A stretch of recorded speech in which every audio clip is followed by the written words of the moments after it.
Okay, we'll call the meeting to order. Let the record show that all of the members are present. Public comments on non-agenda items? All right, seeing none. Minutes, do we have a motion to approve the minutes? I move to approve the minutes. A second. Are there any comments? Jim? Yes, if you read the draft minutes on the first page, item 4A, there's a motion in the second line. It says that the minutes of the last meeting were to be approved with a correction to Charles Globe's comment. Globe like a... Oh, Globe, yes, okay. Yeah, that should be Globe. Thank you. I think it's supposed to be Globe. Right. Anything else? All right, so with that correction, the minutes are passed. All right, as you were here at the GPAC meeting last, a lot of questions were raised. I think most of us were taken aback by certain procedures. And so what we want to do tonight is talk about, because we're a Brown Act committee, the three of us, two of us can't sit down and talk, but I sat down with staff and we roughed out some notes about how we can proceed better. And the approach we took was sort of two things are happening. One is the new year, so that's an always new opportunity, but with Jim Campbell leaving also, sort of a time to reset and really think about how we want to do it. So that's really what we're going to be looking at tonight. And the overall approach is that the subcommittees become much more active. We'll have more meetings more frequently. Now, there are some caveats with that. Staff has a life. And so we will, to every extent possible, try to keep those meetings within reasonable time, not at 7 o'clock at night and that sort of thing, so that they can get home. And it also means that the consultants, the contract didn't call for the consultants to be at tons of subcommittee meetings, so there will be times when there won't be any consultants, or they may be coming in with a Zoom presence or something. So that will be the proposal, that there will be some flexibility. But Ben, do you want to go over and present what we have, or Jaime, one of you?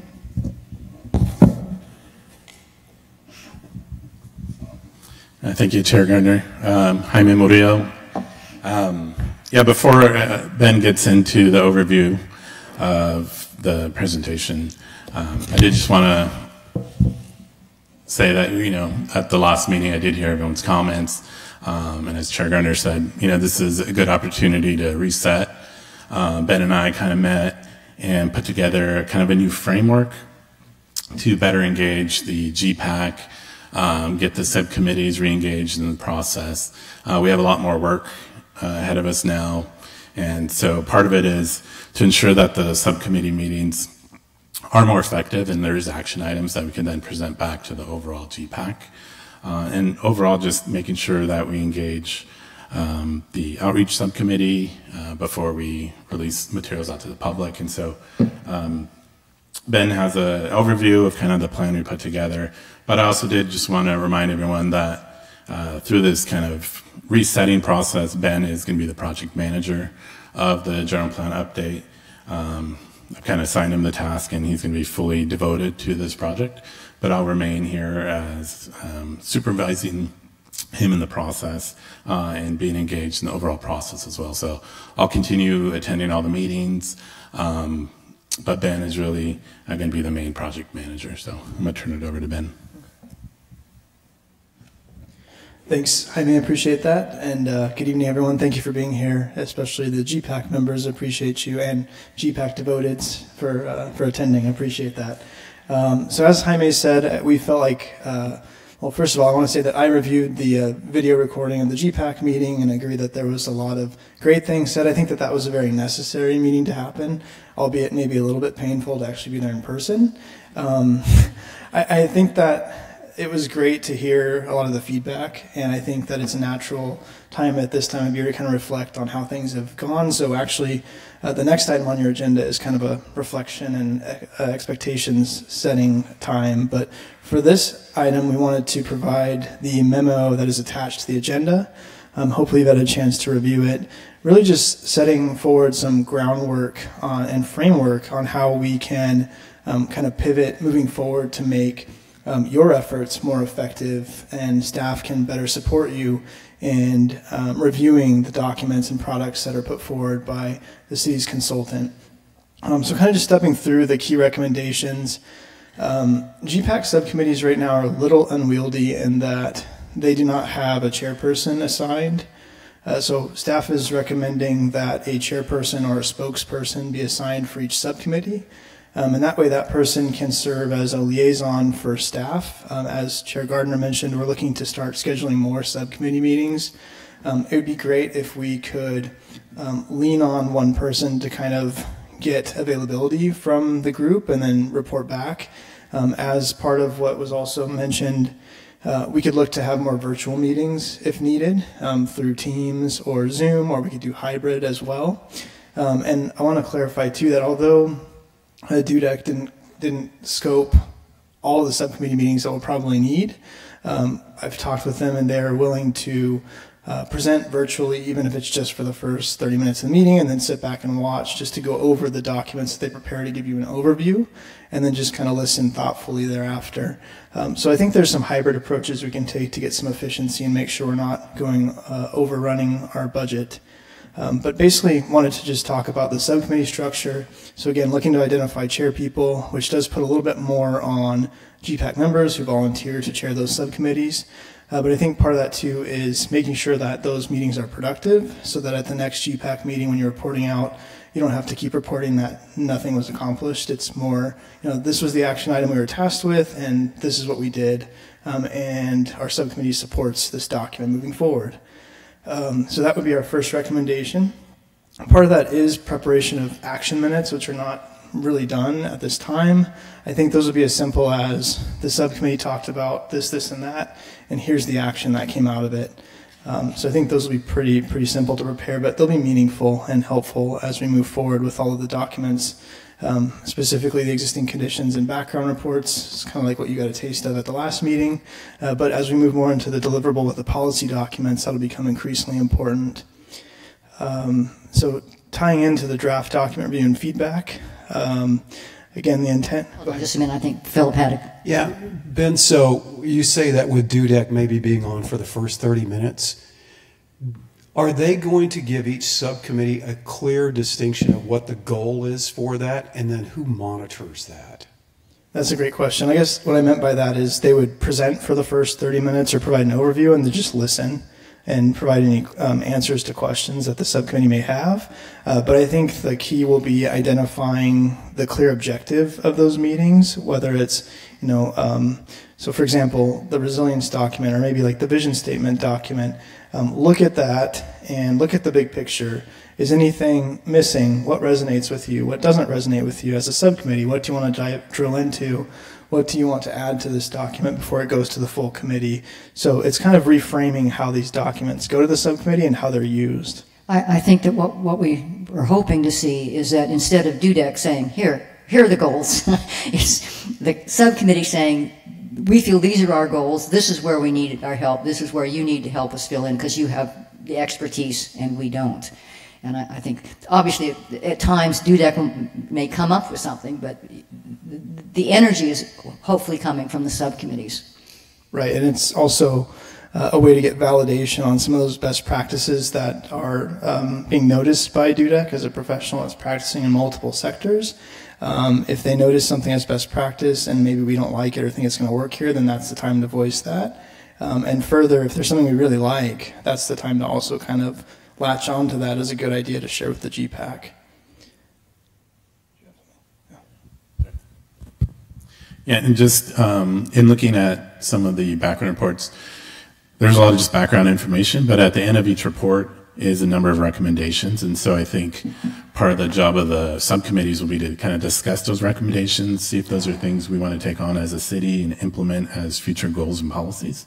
And if there's anything missing that we should be considering as other goals or other recommendations that DUDEC didn't think of, is to kind of put those together and report that back to the overall GPAC as well. I think that what we will look at for DUDEC is, hey, this is a draft, and you can throw what you don't like out, you can add things, you can ask us to provide more, but it helps, we all know it helps to start with something, rather than just an empty room and saying, okay, let's talk about resilience. So that will be the approach. Just one question. Do the subcommittees, do you guys feel like you have clearly defined goals and objectives? Yeah, see, that's my concern. And that's why I wonder who's driving that. I think that the overall goal, for example, of the history, the subcommittee on arts and history, is to create an element for approval. I mean, that's the goal, is to create those documents, to create enough of a document to present to the General Plan Advisory Committee as a whole for adoption. That I get. I may be so removed, though, but I guess my question is, when you say to create an element, do they know what the clear objective is in that element? I believe so. I mean, that, to me, Nancy? Well, for instance, in the safety committee, we've had a lot of people from staff come in and talk, and we've just done a lot of brainstorming. There has not been any structure to what we're doing.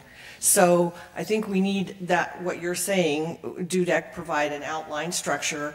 These are the headlines, and then we can fill in from that. But up to this point, we have not had that kind of structure.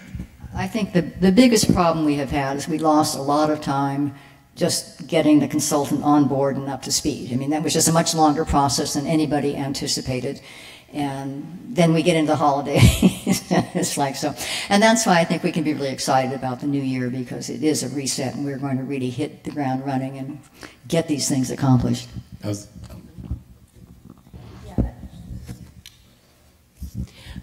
I have a question kind of along those lines of what are the roles or what are the objectives of the subcommittees, are also how do the subcommittees interact with the GPAC? So for example, one of the reasons we're going back to the subcommittees is because we're finding it difficult with the number of people on the GPAC that have obviously very valuable things to say, but we're getting into the nitty-gritty on everything in a large forum.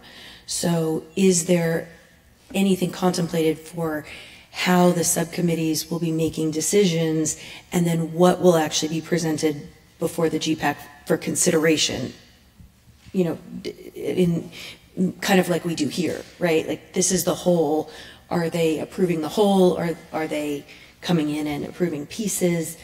Just curious if that had been talked through at all. Yeah, so first of all, I appreciate Nancy's point about the lack of structure, and I think we as staff knew that. We were trying to make it as productive as possible without consultant support, obviously, so I appreciate your understanding there.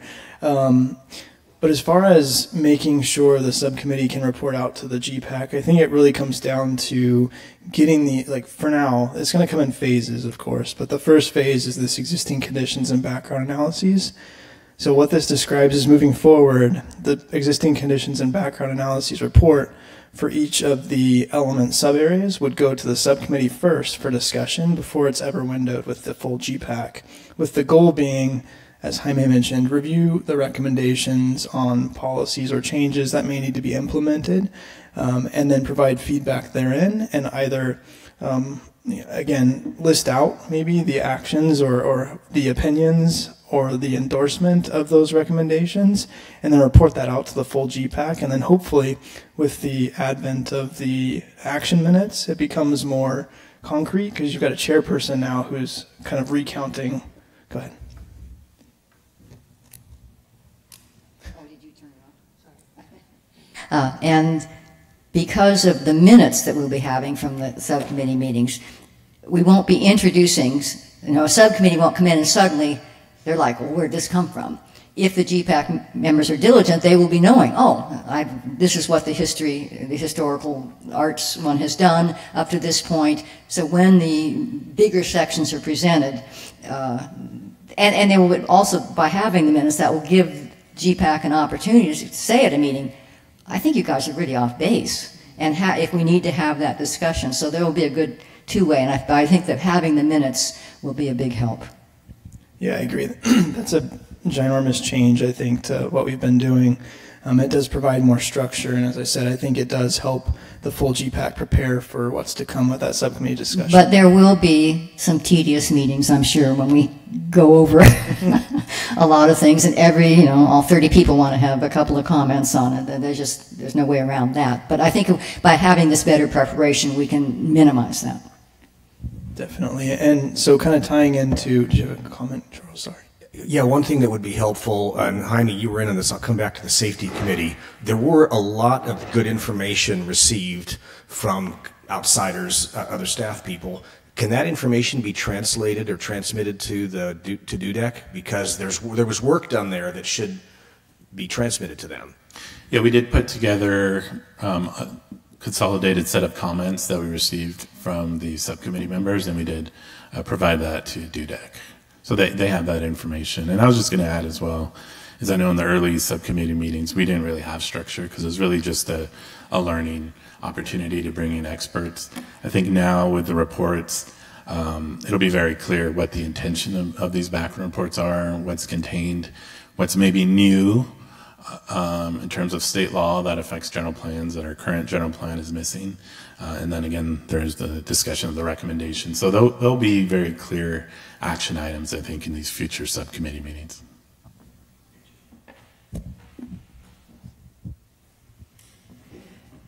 So if I'm following this, there will be a chair of each of the subcommittees that is a member of the GPAC. Is that correct? Yes. That's a recommendation, correct.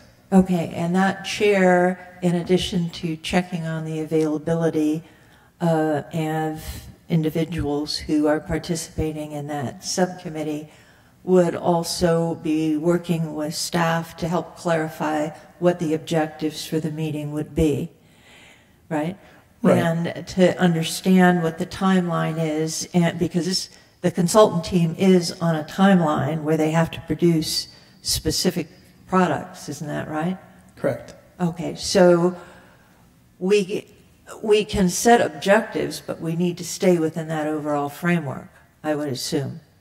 Yeah, and I think that's part of what's been missing previously was both the objective and the desired timeline. It was a little, again, unstructured. So this ought to be a big change that'll help us moving forward. Okay, and then the subcommittee chair would be reporting out with the background to the larger GPAC. Is that right? Is that what you envision? Yes. All right, and so perhaps this is a way to bring forward measures that you want the agreement of GPAC on. And we call it, in the work that I'm doing, a test for consensus. And what you're doing is you're putting out a question. So if you're looking towards getting the land use policies approved, for example, that came forward from the subcommittee, that would be reported out by the chair. You could ask the full GPAC a very simple question. Do you support moving forward with the policy objectives or policy measures that have been brought forward by the Land Use Committee?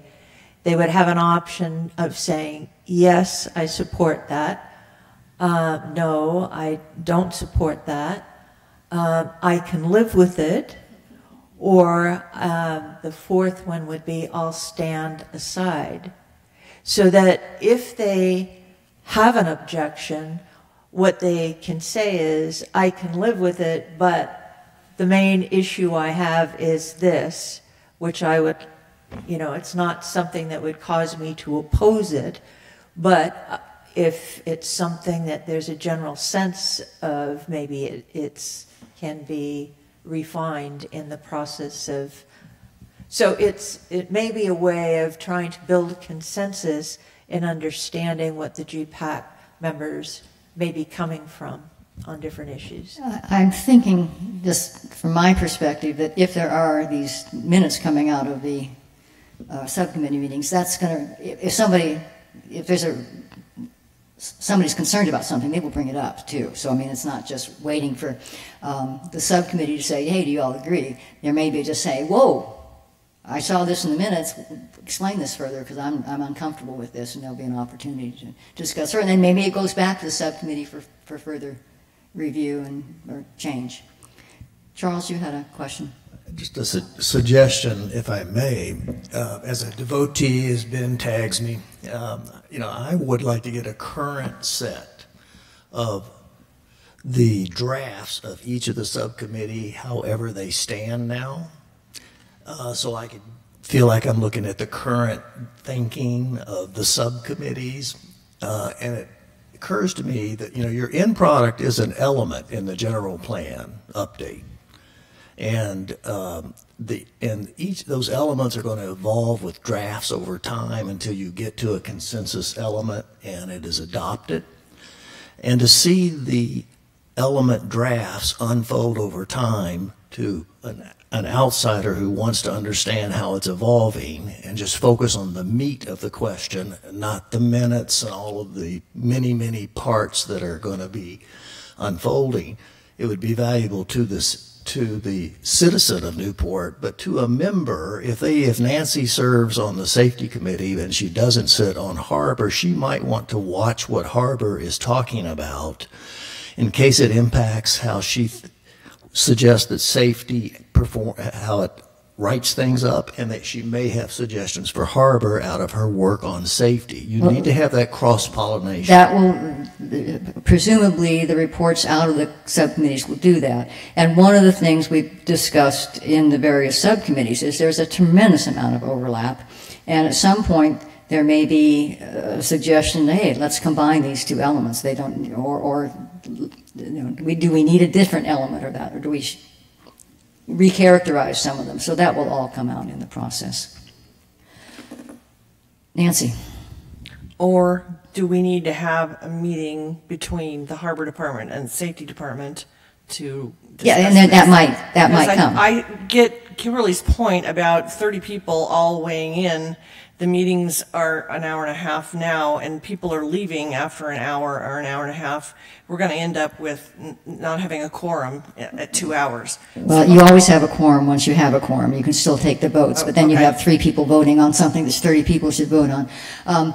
That one thing that I don't think is in here is one of the things we talked about to make the meetings better. The last 2 meetings, we have not followed the agenda, and that wasn't this chair's fault. We just things got off track. That staff has suggested that they do what they do with the Planning Commission and meet ahead of time with the chair and review the agenda so the chair is very comfortable, understands exactly what the issues are and where the things are. And then we will make sure that we stick to the agenda, because I don't know about you, but at one meeting I was totally lost. Where are we? What chart am I following? And that sort of thing. And so I think that will also help to keep things moving along and not get not spend extra time. We don't want to cut anybody off, but we also don't want to just waste time because we're meandering through things that we shouldn't be talking about that particular day, perhaps. So when you say meet with the chair, you're meaning you? No. You're meeting with the chair of each of the individual elements? No, I mean meeting with the chair of GPAC, running the GPAC meeting. So that's part of the problem. You have co-chairs, and historically only one of them has shown up to a meeting. So there isn't a continuity between them because they're at every other meeting. Yeah. Well, we can. That's just the way it is. We'll try to do better, though. Because if we sit down with them, if whoever comes, if staff sits down with that person ahead of time, I think that will help a lot. Susan? I also think it would help if we're not doing this to identify the time allotted to each agenda item. so that you know how much time you need to do the presentation if the consultant is doing a presentation, or the chair of the subcommittee, however, and then a certain amount of time set aside for discussion and also for public comment, so that you have a way of managing the agenda and you don't overload it with too many agenda items that you won't be able to cover within the time frame if it's an hour meeting or an hour and a half, whatever we're doing. That's something we can, this we brought up to GPAC, so that's something that we could ask if they would like to see that. I mean, that does sometimes curtail some of the comments. You go, okay, we're moving along, but that's not necessarily always a bad thing either. All right, any more public comments on this section? Okay, Susan? That the same procedures we're talking about in terms of being able to manage the agenda should apply also to the subcommittees, that they are managing the agenda and being able to get through it, and achieving, you know, the objectives if they're trying to build a consensus within the subcommittee. That will be important. Well, that's important, but I don't think staff is going to have time to meet ahead of time with every subcommittee chair necessarily. We'll just hope that the subcommittees elect people who know how to run a meeting. All right, go ahead, Ben. Okay, so a lot of this Chair Gardner already touched on, but there will be a lot of work coming forward in terms of deliverables for the subcommittee's reviews. And so one suggestion would be to first share the draft documents with the subcommittees through email, and take feedback that way. And if any one of the subcommittee members identify a need to meet about that document, then we'll hold a meeting. But what I would envision is, for maybe a simpler report, maybe the subcommittee has no issue with it and actually thinks that it's a good report as is. Maybe there could be some feedback had in that email chain that would then help guide that document without having a meeting. Because what we don't want to do is meet just to meet if we can avoid that. But I do think that an important component will be getting that out to the subcommittee early enough to review thoughtfully and opine on whether they want to hold a meeting regarding that document. I would envision most of them we will hold meetings on, so I don't want to make that seem as though that's the norm.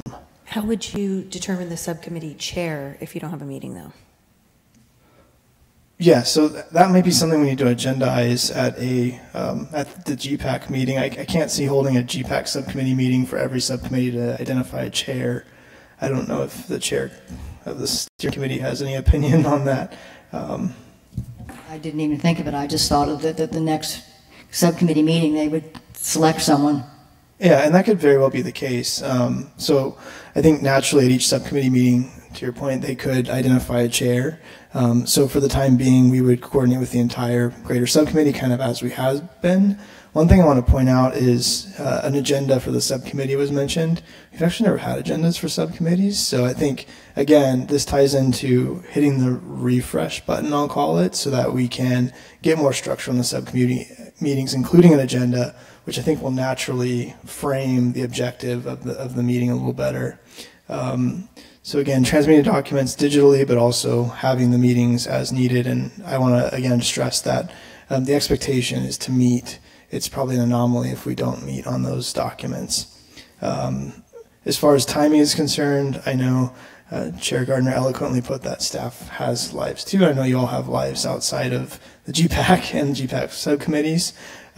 So part of this would be figuring out how can we have meetings more during the normal business hours, and I think part of that is considering maybe it's a Teams meeting, maybe it's a Zoom meeting, even if it's for half an hour or an hour, maybe we can have it at 4 o'clock or 4:30 instead of 5:30 or after normal work hours.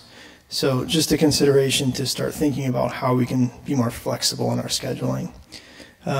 The last recommendation really ties heavily into outreach and engagement.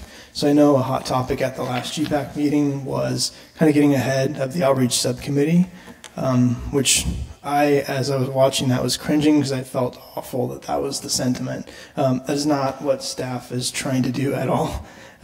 We, as Jaime put it really well at the end, just wanted to make sure that you all know that there has been a lot of work happening in the background to make sure that we are keeping up with the pace expected of GPAC. And so we're kind of dialing that back in. And I think number 4 is really intended to make sure that all materials go to the outreach subcommittee for review before they're ever shown to the public. And part of that is, I know the website was launched without a lot of GPAC subcommittee oversight. I've already reached out to committee member Clougherty. I know she had volunteered to review the website, so I'm working to connect with her to get some feedback on the website as it stands today. But the key takeaway for number 4 is just really making sure that the outreach subcommittee is looped in throughout the outreach and engagement process when any outreach is conducted with the community. That really concludes the key recommendations, and would look forward to any feedback you have to augment the memo. Yeah, I think this is great, and it solves a lot of the problems that I think we've been looking at from last week and before. My only comment is just, again, on the outreach. I would like the GPAC to be driving the events versus DUDEC driving the events and then looping in the committee. Because I think that the power of getting to getting to the community lies in the people in this room, and they're the ones that are going to be the most critical at getting this in front of them. I just want to make sure I understand what you're saying. You're not saying that GPAC should organize them. You're saying that hopefully but that GPAC would say, hey, this is a good event that we should be here, that sort of thing. Yeah, like I know of this event, I'm involved in this organization, I'd like to see us do this. Right, like put together a master calendar based on what the GPAC, where the GPAC has their relationships, and then DUDEC can fill in. Okay. But instead of DUDEC saying, well, we think we should be here, here, and here, we've got all these people that have relationships. Let's use those and piggyback on events and programs that they can bring to the table. Okay. Add that. Philip? Yeah, will there be, when we're talking about DUDEC, Ben, will there be an evening where there's an official presentation to the population that DUDEC does? It's not a community meeting or something like that? Yeah, so as presently envisioned, the 2 events, which were the farmers market pop-ups, were really just intended to start generating some interest in the effort, not necessarily presenting a lot of collateral, but more so just letting people know that the city is doing this effort with the community and needs the input in order to make it work, and further generating that interest so that we could advertise an open house or something that's a more formal presentation as to what the city's efforts are and how the community can play a key role in that and should play a key role in that. Right, and in all this, I think it's important to remember that we want GPAC, we want the subcommittees really being the engine, but DUDEC has tremendous experience, and there will be things that they bring and ideas that they have that we may not consider. So I don't want this to be suggesting that, oh, we don't want you to turn off your brains and just do what we tell you to. We want their input and their ideas too. Hey, have you thought of doing? No, I never thought about that. What a great idea. And I neglected to mention one thing. Thank you, Jaime. We are working on a survey to put out to the outreach subcommittee to identify events to prioritize or types of events to prioritize for pop-ups and other types of engagement. So if the steering committee is generally on board with this framework and would like to, continue that engagement with the outreach subcommittee to make sure they're on board with all the different event types that will be attending, we would like to transmit that survey to the outreach subcommittee first to get some interest on which event types to prioritize, whether it's a farmer's market, a sporting event, Speak Up Newport, or any sort of specific type of event that the GPAC subcommittee feels should be prioritized, because that way it'll help DUDEC and Kearns and West really focus on tracking those types of opportunities over maybe some less, I don't want to say less significant, but maybe less impactful. And really, again, I would stress that Kearns and West is attempting to create that workshop in a box, which should hopefully empower all of the GPAC members who are connected to make a presentation at their HOA or any sort of local group that they are involved in. And I would stress again that staff stands ready to help augment those PowerPoint slide decks to help you better reach your audience. So that's another tool that is going to be offered. And I think a good comment was, at the events, the more we can have a GPAC person representing there, even if they're not super knowledgeable in the particular thing, but just to say, hey, I'm working on this and this is what we're doing, that will be great. Yeah, so I think that message came through loud and clear too. Public comment. Jim? Yes, I have two comments on this. First, my understanding is the outreach subcommittee is not actually authorized to advise or guide anybody, but rather is supposed to be formulating recommendations for consideration by the full GPAC. So I had a little trouble understanding the recommendation that they would be directly making decisions for the GPAC. I don't think they're technically authorized to do that. And then the second comment is about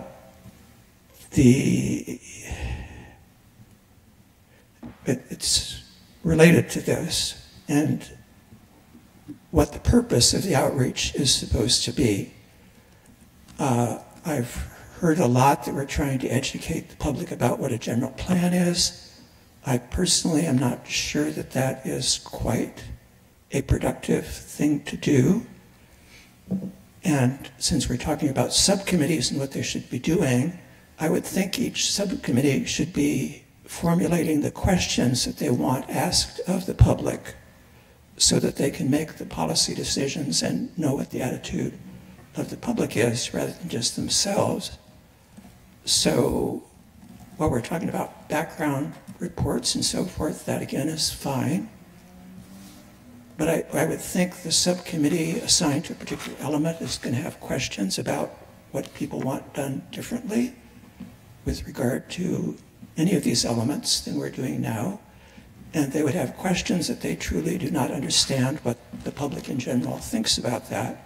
And the public doesn't have to know what a general plan is at all to provide input on those questions. So I would think that's an important task for the subcommittees, to be formulating the questions that they want asked of the public so they will know what the response is.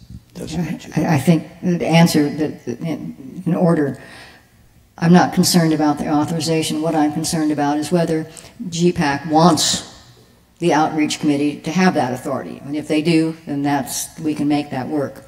If they don't, if they say, no, we always want to see everything, then it'll be a little more tedious, but that's what we will do. I mean, that's a decision for the committee as a whole. I think that's a great idea, though. Let the subcommittees also, if you're going to do a poll or something, hey, ask them about this, because we don't have any clue as to what the general feeling of the residents are. So I think that's something we could add. And just to add on to that, if I may, sorry, Nancy, I think that's part of the intention of those existing conditions and background analysis reports with the recommendations, is to get those subcommittees thinking about how does this translate into a broader concept for the community and what kinds of questions might be relevant to test the waters, if you will, for each of those recommendations that the GPAC may want to support. So I think your vision aligns perfectly with what we had wanted to do for the outreach subcommittee and the outreach engagement plan with all the other subcommittees that are affected. When it comes to those topical areas, it does make a lot of sense to engage the subcommittee directly to get input on those survey questions or mapping exercises, whatever they may be. So well taken. Thank you. Kind of along the same lines, if you take a workshop in a box to a meeting, to your HOA or to whatever organization, how does that information get communicated back? In other words, if I take this to Spawn and we have a meeting, then I'm reporting back to who? The individual subcommittees, the whole GBAC? How is that presented? At what time? Is it at a general meeting? How are we asking for public to comment on this framework and then these policies and tell us what they think, rather than us tell us what is on the piece of paper that we've already decided? Yeah, so The workshop in a box, as it's drafted right now, does have an activity that includes provide. I know it may not be the best activity that we want to see, but right now it does say, provide 5 words to respond to some question or prompt. So I think what could happen is maybe you have your audience write down those 5 words. You bring that back. You can report, general takeaways from that meeting, but then those would be presented to staff and DUDEC and Cairns and West for kind of archiving, if you will, to help inform that outreach effort better. So I don't think it's completely set in stone how those will function, but I do think there's a way to hopefully get some small tangible bits to come back and help inform the process. But I also think that, if you say you don't have a homeowners association, or do you up there? But anyway, sort of, whatever. Anyway, you go out and you do a presentation to an HOA, and everybody goes, that's nice. You just note, hey, we did it. But they go, they're still focused on the 5,000 house. Well, that's good information. So you just put that, just like a subcommittee report, just a note to GPAC. Maybe we have a separate page that just has the event comments that people bring back. DUDEC in many cases will be doing probably a higher level of that, but any GPAC member just saying, oh, this is what I'm hearing. Good, we want to know that. Susan? If there is going to be a PowerPoint presentation, it's pretty easy to put together a poll that could be part of the presentation that you are asking for feedback on the specific questions that Jim is suggesting. So that's one way of getting feedback. The other way, which if I understand it, they are planning to do a social pinpoint map of the city, correct? Where they could be using the city map as a vehicle for being able to get feedback if it's an interactive map. I thought we had an interactive map that we were using during the housing element process, right? So you still have the interactive map where people can go in, they can pinpoint a specific part of a community, open up a dialogue box and be able to comment. And it goes on to a back office type spreadsheet. So that's another way of being able to get feedback, which I think is very valuable. The other thing about the social pinpoint is that you can incorporate your survey questions onto the map. So for example, you could go to the harbor area, and on the side of the interactive map, you could have your survey questions there that relate to issues associated with the harbor, for example, if you're looking for feedback. So there are ways to be able to do that that can be incorporated into the tools. Isn't the website going to have that Yes, sort I of was going to clarify that. So the website as it stands today is really just a landing page. That's better than the city's ugly website, frankly. Don't take that on the record. But I think that it was a way to start generating a better interest list, and then it's a living, breathing website moving forward that will evolve over time to include those more robust outreach and engagement tools. To the point of getting ahead of the outreach subcommittee, I think what was done to launch the website felt like enough without going too far to start adding questions that no one reviewed and no one had any input on. So to Mr. Moser's point, and to your point, definitely putting together surveys and mapping exercises that are vetted by each subcommittee as being a relevant exercise is kind of what we're going for. We're just not quite there yet. Jim?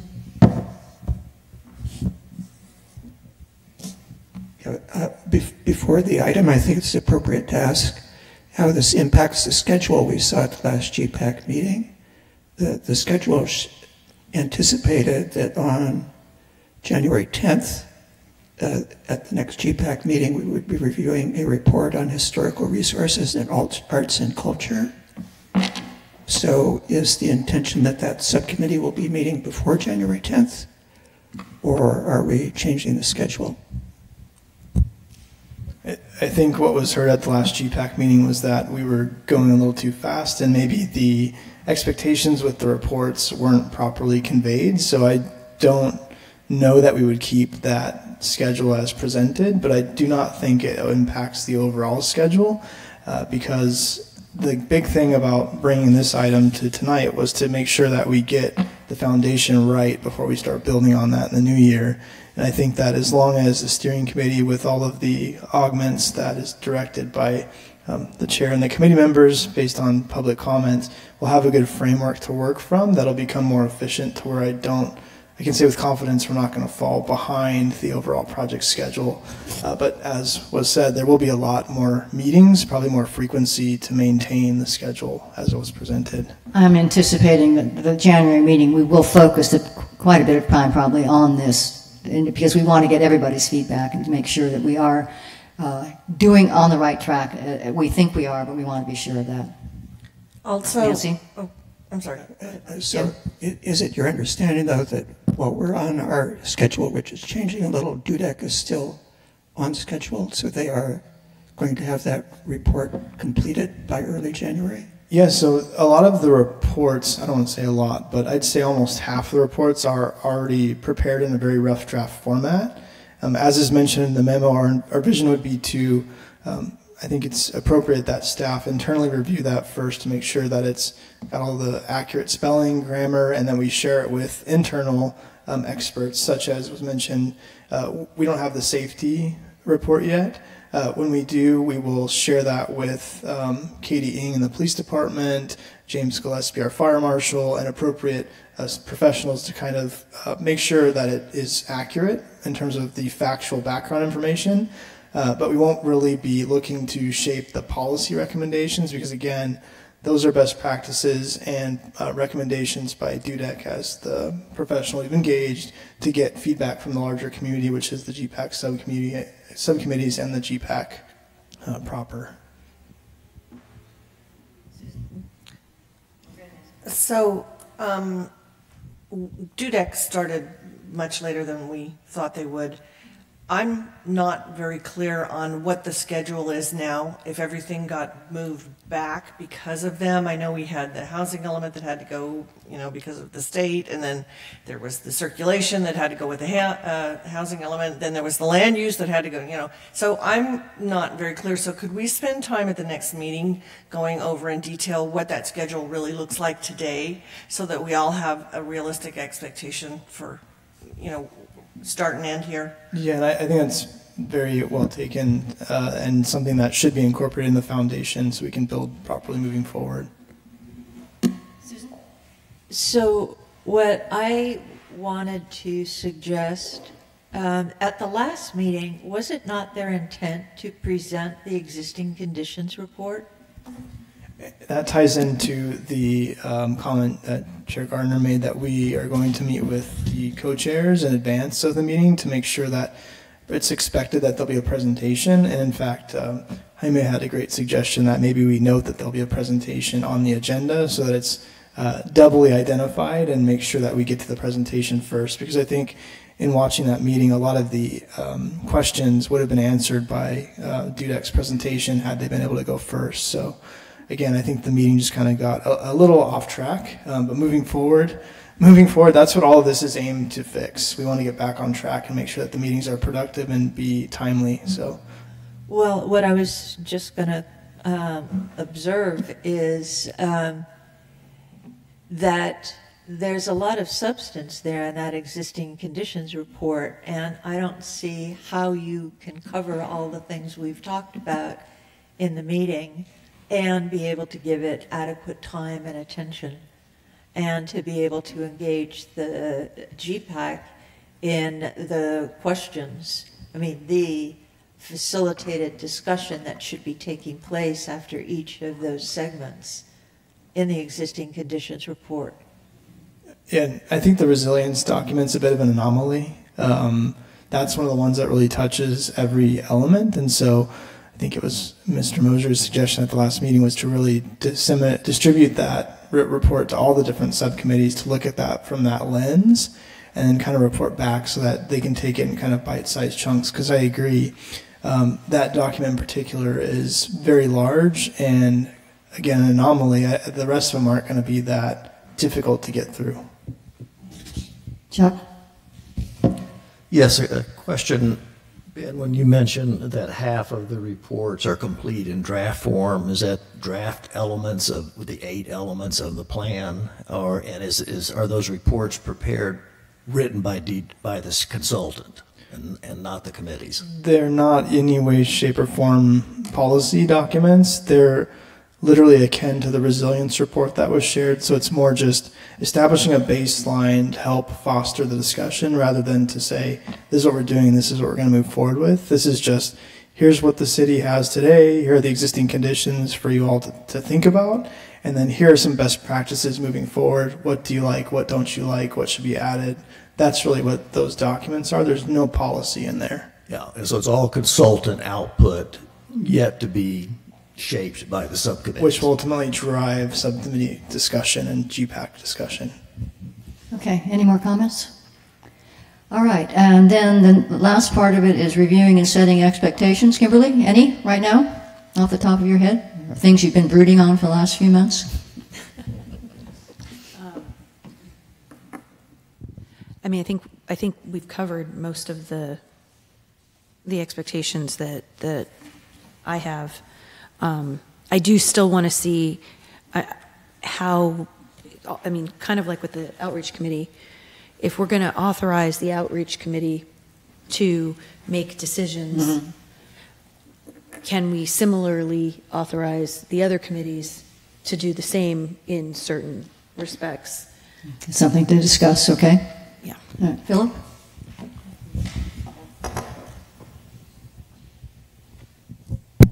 No, I still struggle a little bit with the clarity of where we're going with some of this stuff, but I think where it's good. I'm anxious to see what Dudek's presentation in a box looks like. I'm excited to kind of see that. What is the time frame for that?